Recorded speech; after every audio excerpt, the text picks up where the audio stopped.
నమస్తే welcome to TV 45 news bulletin లో ముందుగా హెడ్లైన్స్. కొడంగల్ నియోజకవర్గం లగచర్ల గ్రామ రైతులను పరామర్శించిన BRS working president KTR. Mahayuti ప్రభుత్వ నినాదాలు నేడు దోపిడీకి అణగారిన వర్గాల బలంగా మారుతున్నాయి. బాలల దినోత్సవం వేడుకలలో ముఖ్యమంత్రి Revanth Reddy. AP assembly budget session మంత్రి నారా లోకేష్. మ్యూజిక్ డైరెక్టర్ తమన్ గొప్ప మనసు, కిడ్నీ మార్పిడి శస్త్రచికిత్సకు సాయం. కొడంగల్ నియోజకవర్గం లగచర్ల గ్రామ రైతులను పరామర్శించిన బీఆర్ఎస్ వర్కింగ్ ప్రెసిడెంట్ కేటీఆర్. మా పార్టీ అధ్యక్షులు తెలంగాణ తొలి ముఖ్యమంత్రి కేసీఆర్ గారి ఆదేశం మేరకు ఈరోజు మా పార్టీ నాయకుల బృందం గౌరవనీయులు పెద్దలు శ్రీమతి సత్యవతి రాథోడ్ గారు, ఎమ్మెల్సీ గారు, మాజీ మంత్రి శ్రీనివాస్ గౌడ్ గారు, గౌరవనీయులు సంగారెడ్డి ఎమ్మెల్యే చింతా ప్రభాకర్ గారు, గౌరవనీయులు జహీరాబాద్ ఎమ్మెల్యే మాణిక్రావు గారు, గౌరవనీయులు బోత్ ఎమ్మెల్యే అనిల్ జాదవ్ గారు, గౌరవ కుత్బుల్లాపూర్ ఎమ్మెల్యే సోదరులు కేపీ వివేకానంద్ గారు, గౌరవ ఎమ్మెల్సీ షంబీపూర్ రాజు గారు, గౌరవ ఎమ్మెల్సీ నవీన్ కుమార్ రెడ్డి గారు, అదేవిధంగా మాజీ శాసనసభ్యులు గౌరవనీయులు రామావత్ రవీంద్ర కుమార్ గారు, అదేవిధంగా క్రాంతి గారు, ఇంకా చాలామంది నాయకులు, కార్పొరేషన్ల చైర్మన్లు, ఇంకా చాలామంది మా జాన్సన్ గారు, మాజీ ఎమ్మెల్యే బాల్కా సుమన్ గారు, ఇంకా చాలామంది నాయకులందరం కూడా కలిసి ఈరోజు లగచర్లలో జరిగిన నిరసనలో సమిధలుగా మారిన పేదలు ఎవరైతున్నారో తమ భూములు తమకే ఉండాలి, మార్కెట్లో 60-70 లక్షలు ఎకరానికి ఉన్న భూములు ప్రభుత్వం అడ్డికి పావు షేరుకు రియల్ ఎస్టేట్ దందా చేసేందుకు గుంజుకుంటామంటే, మాకున్న జీవితాన్ని లాగేసుకుంటామంటే, ఉన్న మొత్తం జమీన్ అంతా గుంజుకుంటామంటే అట్లెట్లా ఒప్పుకుంటామని చెప్పి 9 నెలలుగా పోరాటం చేస్తున్న లగచర్ల, హకీంపేట, ఆ పక్కనే ఉండే 2 తాండాల అన్నదమ్ములు, ఆడబిడ్డలు నిన్న మొన్న ఈరోజు వరుసగా రాష్ట్రం మొత్తం చూస్తుంటే రోధిస్తున్నారు, ఆక్రోషిస్తూ ఉన్నారు. కష్టపడి సాధించుకున్న తెలంగాణలో ఇవాళ ఒక రాబందు మాదిరిగా రేవంత్ రెడ్డి అనాలోచితంగా ఏ ఫార్మా కంపెనీలు అంటే కాలుష్యం అని ఆయననే ప్రచారం చేసిండో అదే ఫార్మా కంపెనీని కొడంగల్ తెస్తా, ఇక్కడ పెడతా, దానికి 3000 ఎకరాలు కావాలా అని చెప్పి పేదల భూములు గుంజుకుంటుంటే వాళ్ళు మరలబడితే 9 నెలలు వాళ్ళు పోరాటం చేసినా ఎవడూ పట్టించుకోకపోతే అధికారులు వస్తే వాళ్ళు నిరసన చెప్తే అందులో చాలా దుర్మార్గమైన పరిస్థితి. వాళ్ళ మేము ఇక్కడ ఉన్న 16 మందిని కలిసినాం. వాళ్ళల్లో ఒక ప్రభుత్వ ఉద్యోగి ఉన్నాడు, ఒక పంచాయత్ సెక్రటరీ సోదరుడు పేరు రాఘవేంద్ర యాదవ్. ఆ తమ్ముడు చెప్తున్నాడు, అన్నా నేను ఇది మరి వీళ్ళు ఎట్లా పనిచేస్తున్నారో నాకు అర్థం కావట్లేదు, నేను ప్రభుత్వమే చెప్పిన కులగణన అనే కార్యక్రమంలో దినమంతా పాల్గొన్నా, వచ్చి ఆ సంఘటన జరిగినప్పుడు అక్కడ లేను, సాయంత్రం మొత్తం వేరే మండలంలో పాల్గొని నేను ఇంటికి వస్తే సాయంత్రం నన్ను గుంజుకపోయినారని చెప్తా ఉన్నాడు. మహాయుతి ప్రభుత్వ నినాదాలు నేడు దోపిడీకి అణగారిన వర్గాల బలంగా మారుతున్నాయి. हर व्यक्ति के पास अपना बैंक खाता है. रेहड़ी पटरी वाला व्यक्ति भी, एक मेहनत कश मजदूर भी अब मोबाइल पर यूपीआई से पेमेंट कर रहा है. गरीब अब खुद भी आगे बढ़ रहा है, देश को भी आगे बढ़ा रहा है. और इन योजनाओं का सबसे बड़ा लाभार्थी कौन है? इसका सबसे बड़ा लाभार्थी है हमारा दलित समाज, हमारा आदिवासी समाज, हमारा पिछड़ा समाज, हमारे वंचित समुदाय के लोग. महायुति सरकार की नीतियां आज शोषितों वंचितों की ताकत बन रही है. भाइयों बहनों, जो काम 10 साल में हुए वो काम पहले भी हो सकते थे, लेकिन कांग्रेस की सरकारों की मंशा ही नहीं थी कि गरीब आगे आकर अपना हक मांगे। इसलिए आज भी कांग्रेस ऐसी हर योजना का जो गरीबों के लिए कल्याणकारी हो, जो नागरिकों के लिए सुविधा की हो, जो मध्यम वर्ग को सुख चैन की जिंदगी देने वाली हो, ऐसी हर योजना का कांग्रेस जमकर के विरोध करती है। బాలల దినోత్సవం వేడుకల్లో ముఖ్యమంత్రి రేవంత్ రెడ్డి పాల్గొన్నారు. ఇలాంటి సమావేశాలు మన సమాజానికి చాలా అవసరం. ఈరోజు మీ నేతృత్వంలో అండర్ 18 అసెంబ్లీ సమావేశాలలో డ్రగ్ అబ్యూజ్ బిల్, అదేవిధంగా అండర్ 18 హెడ్ క్వార్టర్స్ బిల్తో పాటు శాసనసభలో సభ్యులు లేవనెత్తిన ప్రశ్నలకు వాటికిచ్చే సమాధానాలతో పాటు ప్రభుత్వం తీసుకుంటున్న నిర్ణయాలను కూడా మనం చర్చించుకోవాలి. ప్రతిపక్షాలకు ప్రశ్న అడగడం, ప్రభుత్వాన్ని నిలదీయడం అనేది వాళ్ళ బాధ్యత. ప్రజాస్వామ్యంలో speaker right hand side treasury benches ఉంటాయి, left hand side opposition benches ఉంటాయి. Leader of opposition, leader of the house ఇద్దరికీ ఈక్వల్ ఆపర్చునిటీస్ ఉంటాయి. Leader of the opposition issues లేవనెత్తడానికి ఎప్పుడైనా వారు చేయెత్తినప్పుడు స్పీకర్ గారు వారికి మాట్లాడడానికి, ప్రశ్నించడానికి అవకాశం ఇవ్వాలి. అదే సందర్భంలో లీడర్ ఆఫ్ ద హౌస్ బాధ్యతాయుతంగా ప్రభుత్వం యొక్క విధానాలను చెప్పాలి. ప్రధానంగా సభను నడిపించే బాధ్యత లీడర్ ఆఫ్ ది హౌస్ మీదనే ఉంటుంది. శాసనసభ సమావేశాలను ఎప్పుడైనా బాధ్యతాయుతంగా నిర్వర్తించడం అనేది ప్రభుత్వం యొక్క బాధ్యత.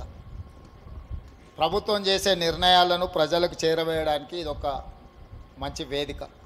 కాబట్టి ఎప్పుడు కూడా ప్రతిపక్షాలు ఒకవేళ సమస్యల తీవ్రతను బట్టి నిరసన తెలిపినా, ఆందోళన చేసినా కూడా ప్రభుత్వం సమన్వయంతో సమస్యలకు సరైన సమాధానం చెప్పుకుంటూ ప్రతిపక్షాలను సమన్వయం చేసుకొని సభను నడిపించడానికి చూడాలి.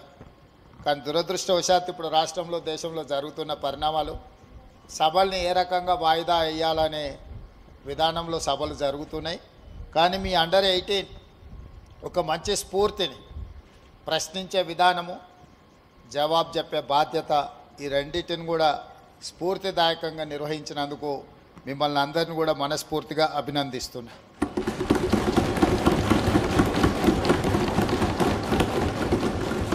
అదేవిధంగా ఈరోజు 14th నవంబర్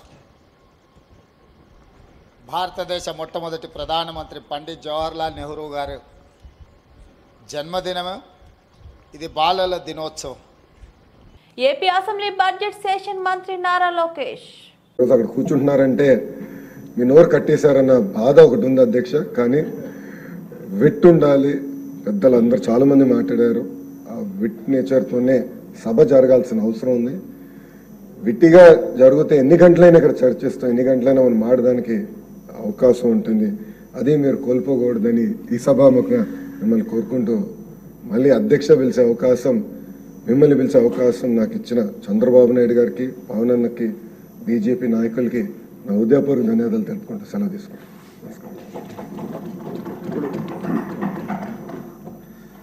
సమయాభావం ఉంది. చాలామంది మాట్లాడాలని వ్యక్తపరిచినప్పటికీ ముఖ్యమంత్రి గారు మాట్లాడవలసింది ఉంది. ఈలోపు నేను కృతజ్ఞతలు తెలుపుకోవాలి కాబట్టి వారు మాట్లాడే ముందు ఒక్క 4-5 నిమిషాలు నేను సభకి నమస్కారం.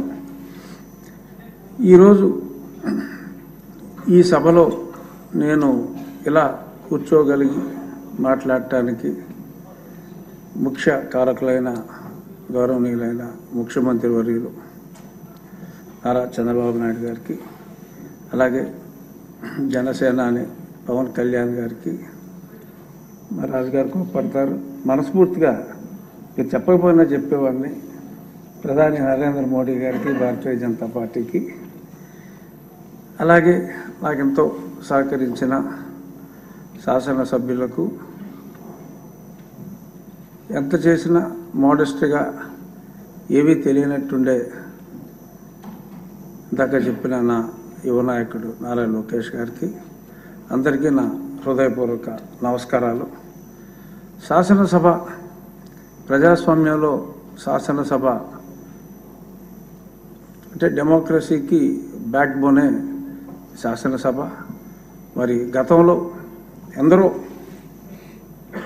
టంగుటూరి ప్రకాశం పంతులు గారు, వావిలాల గోపాలకృష్ణ గారు, తరిబెల్లి నాగిరెడ్డి గారు, పుచ్చలపల్లి సుందరయ్య గారు, ఎందరో నీలం సంజీవ్ రెడ్డి గారు, టీవీజీ రాజు గారు, ఎందరో మహానుభావులు ఎన్నో చట్టాలు చేసిన సభ.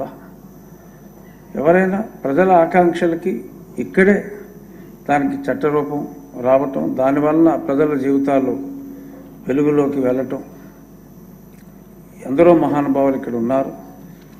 ఆ పరంపరలో స్వర్గీయ నందమూరి తారక రామారావు గారు తెలుగుదేశం పార్టీ స్థాపించి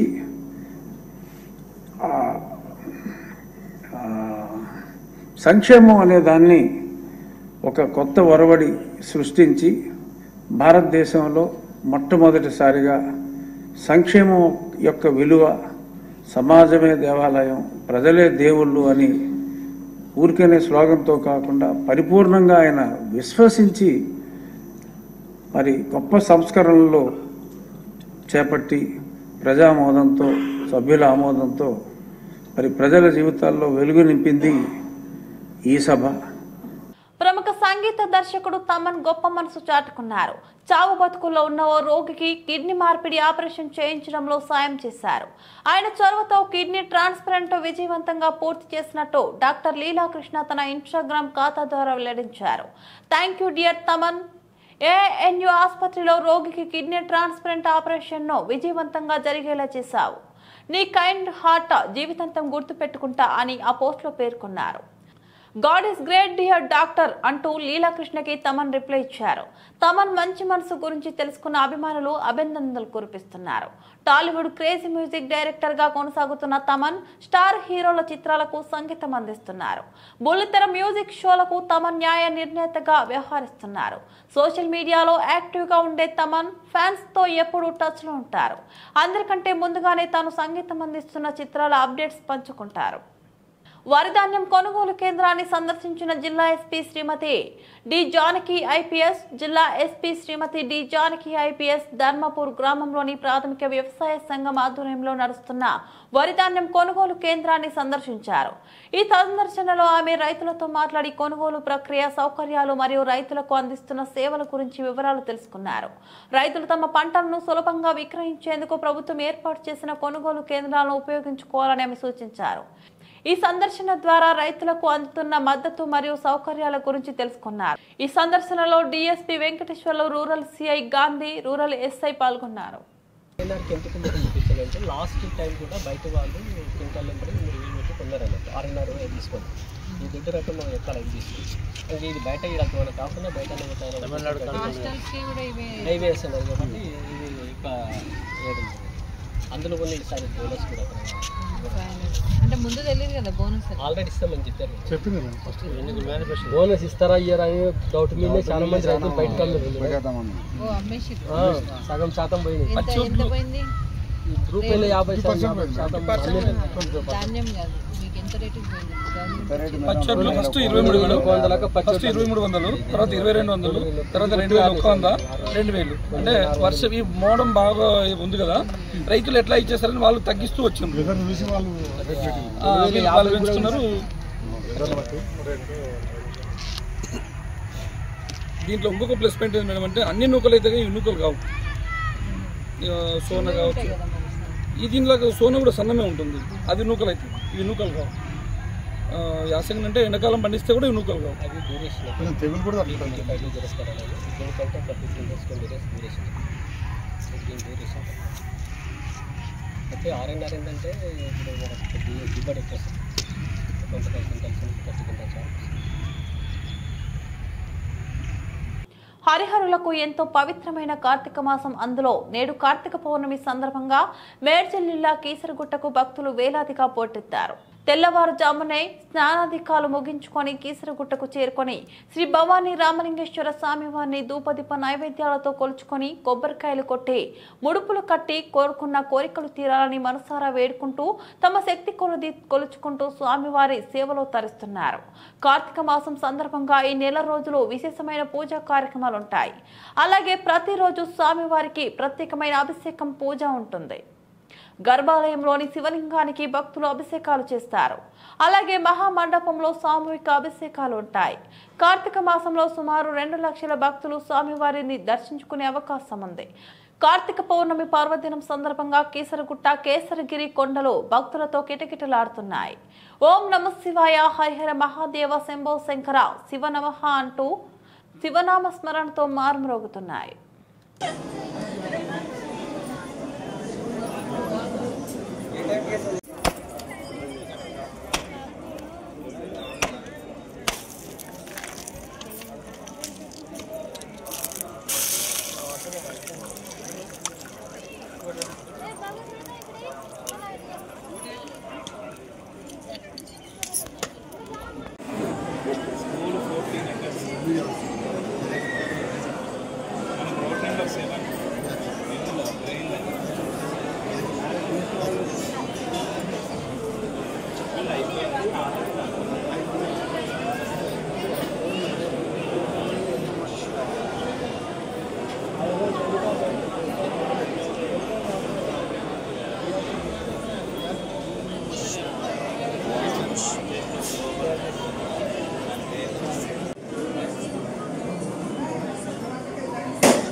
కొంచెం సైడ్ జరుగుతాం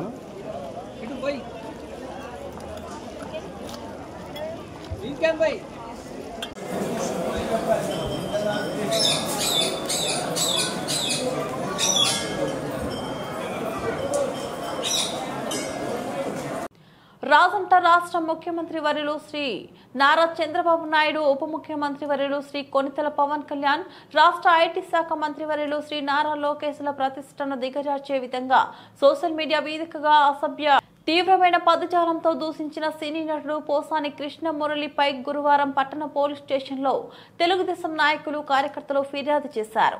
ఈ సందర్భంగా ఫిర్యాదు చేసిన వారు మాట్లాడుతూ సోషల్ మీడియాను దుర్వినియోగం చేస్తూ కృష్ణమురళి చేసిన వ్యాఖ్యల వివరాలను పెన్ డ్రైవ్ లో పొందుపరిచి పట్టణ సబ్ ఇన్స్పెక్టర్ ప్రసాద్ రెడ్డికి అందజేశామన్నారు.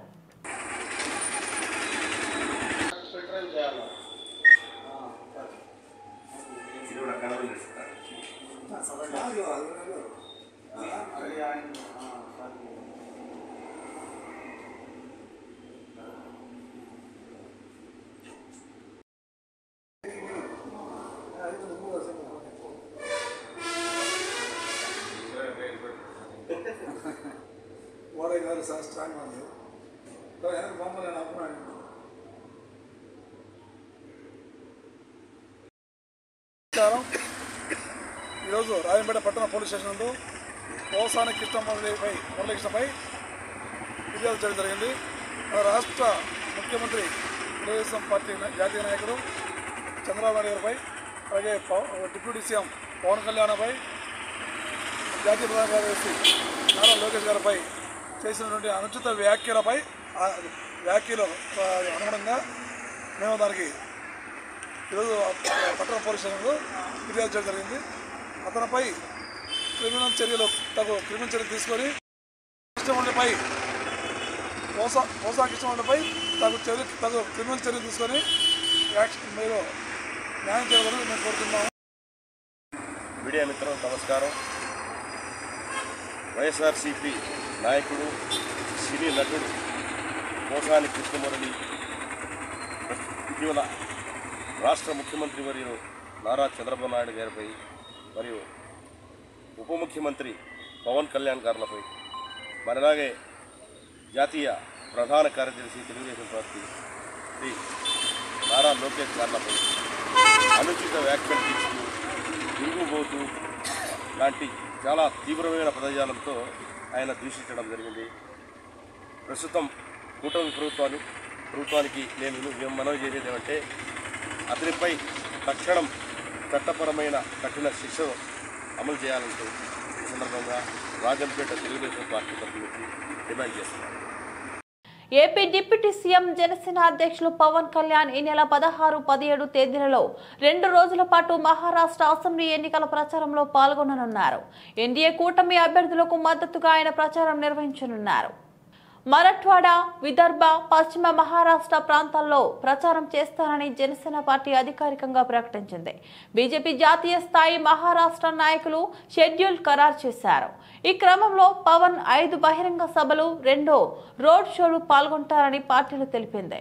మొదటి రోజున మరాఠ్వాడా ప్రాంతంలోని నియోజకవర్గాల్లో పవన్ ప్రచారం నిర్వహిస్తారు. 16వ తేదీన ఉదయం నాందేడ్ జిల్లా డెగ్లూరు నియోజకవర్గంలో నిర్వహించే బహిరంగ సభలో పాల్గొంటారు. అనంతరం అదే జిల్లాలోని బోకర్ నియోజకవర్గానికి వెళ్లి అక్కడ నిర్వహించే సభలో ప్రసంగిస్తారు. మధ్యాహ్నం 2 గంటలకు లాతూర్ చేరుకొని సభలో పాల్గొననున్నారు.